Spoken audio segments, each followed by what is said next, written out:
Welcome to Stocks in Translation, Yahoo Finance's video podcast that cuts through the market mayhem, the noisy numbers, and the hyperbole to give you the information you need to make the right trade for your portfolio.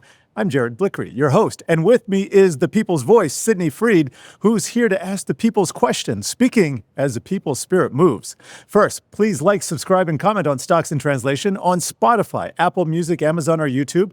And today we are welcoming back Sam Rowe, the editor of Ticker.com, which has been recognized with a Best in Business Award by the Society for Advancing Business Editing and Writing. The former Yahoo Financing managing editor, he now brings that award-winning perspective to our show today. Great to see you, Sam. And today we're going to be talking about fundamentals because Sid's all about fun, aren't you? Oh, yeah. And our word of the day is valuation. There are lots of ways to measure it, and by many of them, the S&P 500 is still riding high despite that tariff uncertainty. We dig into it. And this episode is brought to you by the number 96 billion. That's how much Apple Services business made last year in sales, up 10x from a decade ago. No longer just a device maker, how Apple and its mega cap peers have evolved since their early days. So, Sam, let's just start out briefly telling us your big picture view on what you're seeing. It's been a roller coaster ride this year, and especially over the last couple months.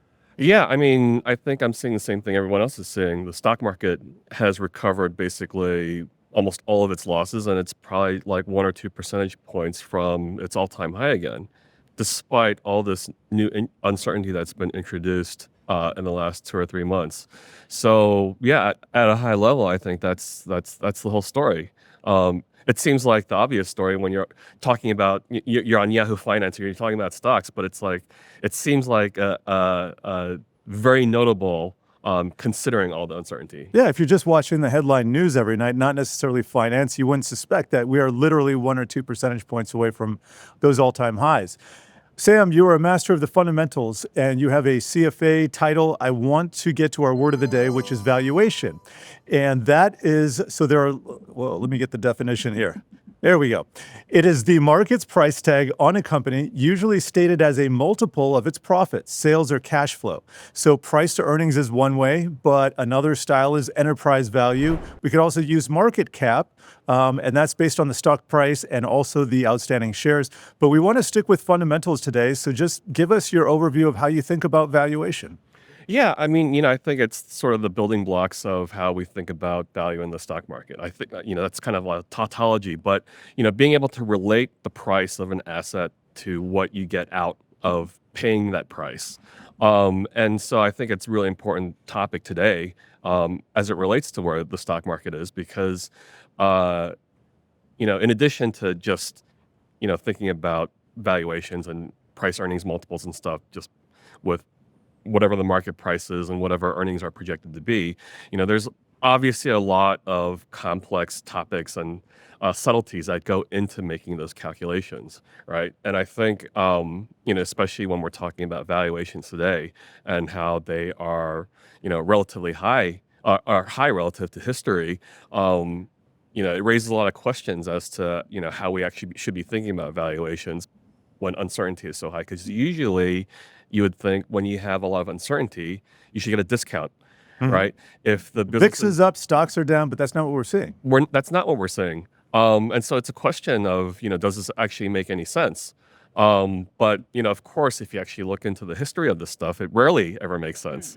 We talk about how stuff like PE ratios are above long-term averages, but how much time has the PE ratio actually, traded within range of the average, right? So it's almost as if, we can have these discussions about how the market should trade based off of valuation. I know that I've said that 1,000 times, but it's the word of the day, so I think it works. Please. But, when you actually look at the market history, history actually tells us that the market doesn't trade at averages almost ever. And we'll get to that, but Sid. Well, what is an attractive valuation? Is there a specific range that a company wants to be? Well, I mean, I think for a company, they don't care about the valuation. They just want to see the stock price go up. So they'll always say that whatever the valuation is at a given point, maybe it's probably fair, but the price could go higher. That's what a manager or an owner of a business is going to tell you. And then you'll have sort of, the purist, academics who look at the history and will tell you that, the PE ratio of the stock market should be closer to 15 or 16. And as you extend out the historical measurement period you're looking at, that number tends to go lower. But the reality is, we haven't traded at 15 for very long over the last couple of years. And if that kept you out of the market, you've missed out on a whole lot of gains. So let's talk about the irrationality here of the whole situation. Valuations might be a little bit, I don't know if the right word is irrational, but let's just go with that. And that comes from stock prices being elevated. And how do we use this information to make money? In other words, I come from the school of technical analysis mainly, and I know fundamentals have longer term value in establishing investment portfolios. But even in the short term, how would you use this information from the short term to the long term? Yeah, well, I think part of the problem is when we think about valuations, we spend too much time obsessing over the price, right? Again, but when we're talking about stuff like the price earnings ratio, there's two components here. There's the price and the earnings. So maybe there's something we should be thinking about when it comes to earnings. And, the other historical trend there is that earnings tend to trend higher. And when you look at analysts' forecasts for earnings in not just this year, but 2026 and 2027 and 2028 further down the road, it's a line going up to the right. So maybe that helps us understand why valuations are above average because, maybe it's elevated now, but, in a year or two from now, we're talking about a higher denominator, a higher earnings figure, which if prices went sideways, valuations would just shrink because that's just how the math would work. And so maybe that's what investors are doing. They're actually looking further into the future.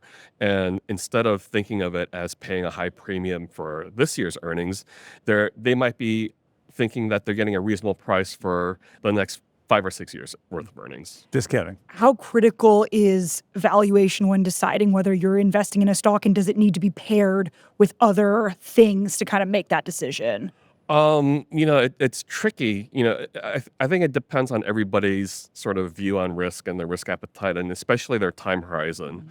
Um, you know, Stuff like PE ratios, tend not to send a very strong signal as to where prices are going to go in the very short term period. But studies also show that they do a decent job of forecasting what longer term returns are. Like, what are your average returns over 10 years? And the higher the valuation, the lower the returns tend to be over time. Still positive. I mean, that's another thing that people forget.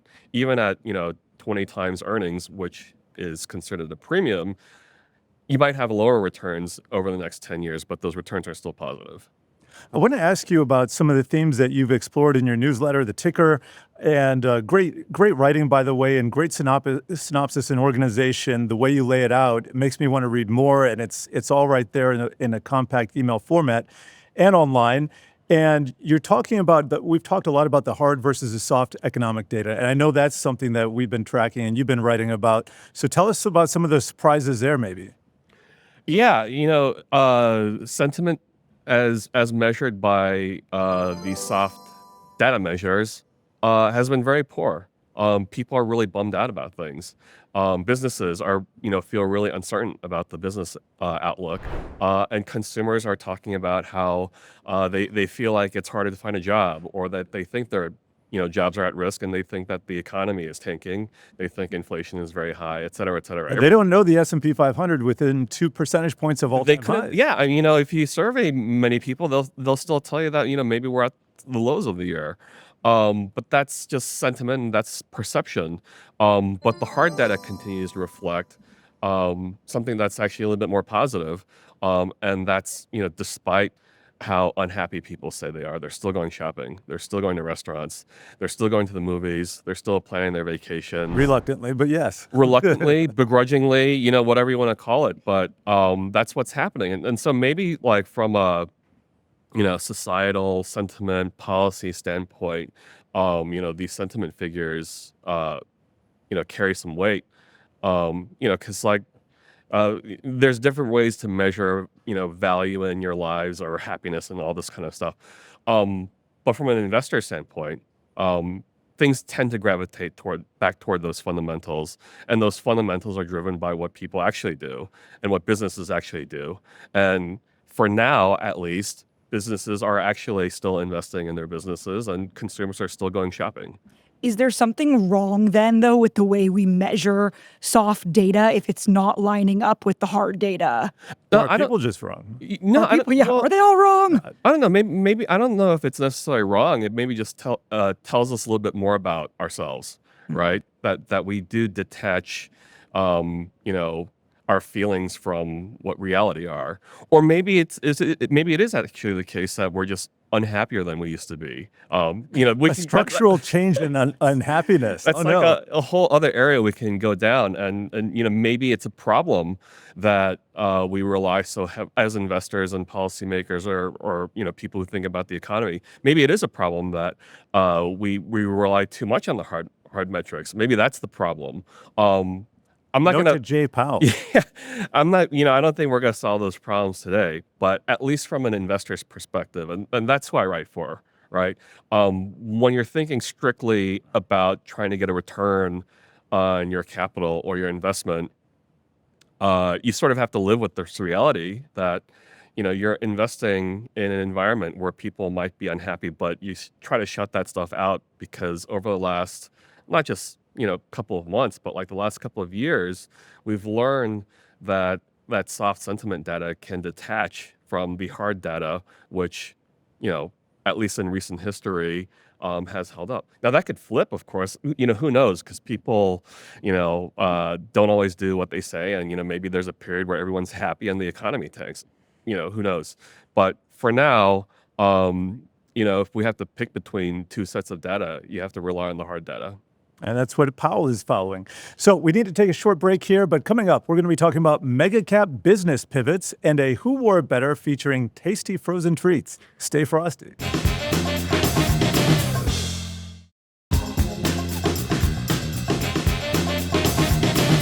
This episode is brought to you by the number $96 billion. That's how much Apple's services business, including the App Store, iCloud, TV Plus, and music, made in sales last year, up 10x from a decade ago.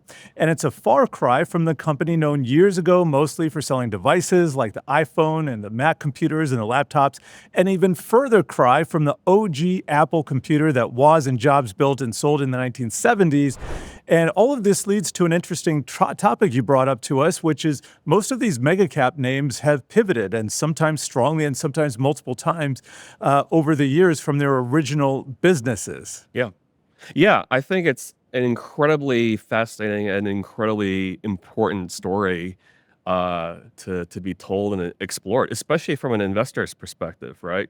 We were just talking a minute ago about valuations, high PE ratios and, paying a premium for some company. But if we were having a conversation about valuations, 25 years ago, when Apple was only making, desktop computers, how many computers can they sell before, you hit a ceiling? And so if you're only thinking about investing in a company that only makes computers, then it might not make sense to pay a premium on the stock that you're buying.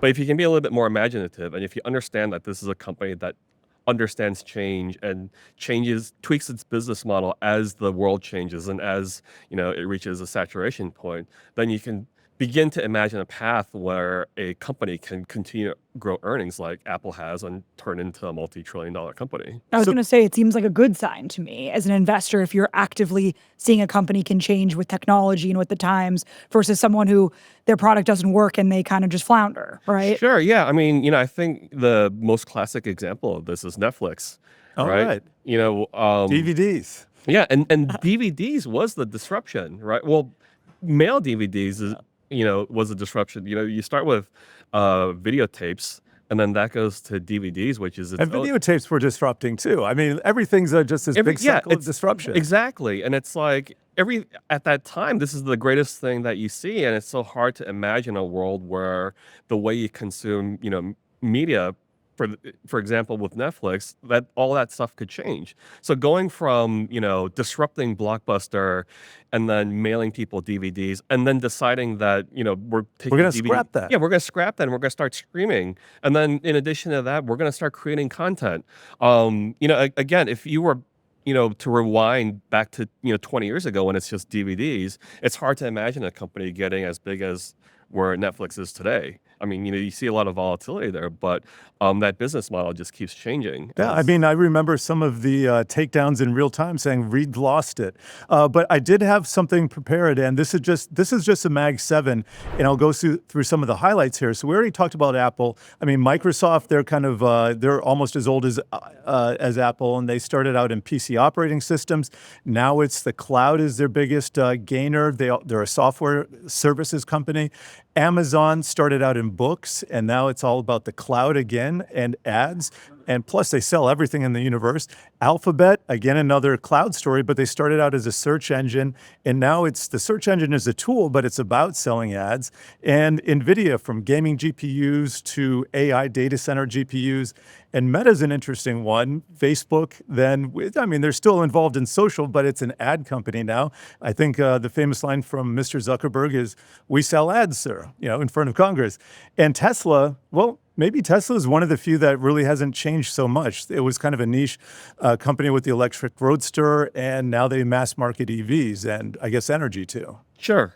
And, if you ask people like Kathy Wood, you're not investing in a car company, you're investing in all the things It's that the Tesla... moat. Right, exactly, or whatever a Tesla could be further down the road. But yeah, I think another part of this too, especially with the Mag 7 companies, as they evolve, they've also developed a lot of arms of their business that might stand alone as trillion-dollar businesses or $100 billion businesses. Microsoft also has LinkedIn and Xbox and Sure. all these other Gaming. things. We didn't even talk about gaming. Yeah, gaming and all these other things. Amazon has a movie studio and they stream and they're in the content business. I think they said something about getting into the news business at one point even. Good luck. Yeah. And then Facebook, Meta, they have WhatsApp and Instagram and all these different things that again could be standalone $100 billion businesses. So, it's as much as it's easy to get caught up in how these companies and yes, they have evolved over this time, but it's easy to get caught up in these trillion-dollar valuations that they have and say this is not justified, this doesn't make any sense. But when you realize that each of these companies are make up of 50 individual large cap companies effectively, then it begins to make sense. And sometimes they have 100,000 employees, which is just mind-boggling. So is it about the founders? It is about the executive team, the workers in general? Because if you're looking, and these are 7 very different companies, and you can throw 8 in if we're talking about Netflix here too, but very different management styles. Some of them are still founder-led with voting rights secured in just a couple people or even one person. And others just have evolved as, kind of like the modern software conglomerate that Microsoft could be characterized as. Yeah, I think it's a good question, and I'd watch a 3-hour special on something like this. Well, let's do that. Yeah, I mean, I think it probably helps some of these companies that they are founder-led or largely founder-led because there's one person that can make a final decision here, and they move forward and plow through with those things. And it's not like Mark Zuckerberg or Elon Musk or Jeff Bezos when he was running Amazon. It's not like they didn't make mistakes along the way. They all have these big grand announcements for products, and they plowed all this money into it. And they were also very quick to pull the money out of it when they saw that the opportunity wasn't quite right. I don't know. Something about these companies that succeed. I mean, there's also going to be plenty of companies that are founder-led that got huge, that completely collapsed on itself. And, what are those stories and why didn't those work out? That's another 3-hour show. That's another 3-hour show. But I do think it's incredibly fascinating to think about companies that, are massive, that are household brand names, but then, you do a little bit of review of the history, and you realize that when they started, they were completely different companies. All right, hold that thought. It is time for our runway showdown featuring 2 titans of frozen treats. Stage left, gelato glides in, a polished chrome cart. Small batch slow churned, and priced for connoisseurs. Think lean inventories, premium margins, management guarding every basis point of profit. Stage right, we have soft serve. It is bursting from a country fair machine, light and airy and built for speed. It wins by pumping out cones all day long, a high volume, low margin strategy that keeps cash flowing even in choppy weather. Call it resilience versus throughput. So Sam, when the economic headwinds swirl and valuation stretch, which type struts with the crown here? The disciplined margin-minded gelato or the crowd-pleasing soft serve that bets everything on scale? That's a very complicated question. Yes. I don't know. I think it's probably a tie. I love that. Usually it's one-sided. Sure. Yeah. Gelato's been around for forever, and soft serve has been around forever. I think. Listen, as someone who preaches the merits of diversification and index fund investing, why do you have to choose one or the other? Why can't you go with both? Oh, nice. And if one fails, you still have the other one, and you limit your downside. Equal weighted or market cap weighted? Oh, that's a good question. I'll probably go market cap weighted. Yeah, with the soft serve. Yeah, you wanna because do that. big things get bigger, right? Exactly. Here's my question about diversification that I want to throw in there. Please. Okay. If you want to invest in a tech ETF, this is so random. Do you consider it diversified if you throw all your money one way and it's a tech ETF, but then you pick a second tech ETF and you're like, I'm diversifying because it's a different one? They're all invested in the same things, though, right?